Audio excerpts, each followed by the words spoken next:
কক্সবাজারে মা ইলিশ সংরক্ষণ অভিযান 2024 কর্ম পরিকল্পনা নির্ধারণকল্পে প্রস্তুতিমূলক সভা অনুষ্ঠিত হয়েছে। গতকাল জেলা প্রশাসক কার্যালয়ের সম্মেলন কক্ষে যৌথভাবে এই সভার আয়োজন করে জেলা প্রশাসন ও জেলা মৎস্য অধিদপ্তর।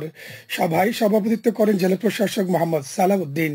এ সময় তিনি বলেন, আগামী 13 অক্টোবর থেকে 3 নভেম্বর পর্যন্ত 22 দিন ইলিশের প্রধান প্রজনন মৌসুমের সময়ে সংশ্লিষ্ট সকলকে মা ইলিশ ধরা থেকে বিরত থাকতে হবে। এছাড়া মা ইলিশ সংরক্ষণে সরকারি নিষেধাজ্ঞা অমান্যকারীদের বিরুদ্ধে অভিযান অব্যাহত থাকবে বলেও জানান তিনি। এতে গভীর সমুদ্রে গমনকালে ট্রলারগুলোতে পর্যাপ্ত রেডিও ট্র্যাকার পদ্ধতি আধুনিকায়ন, নিখোঁজ ও আহত জেলে পরিবারগুলোকে সহায়তা প্রদান সহ সংশ্লিষ্ট নানা বিষয়ে গুরুত্ব আরোপ করা হয়।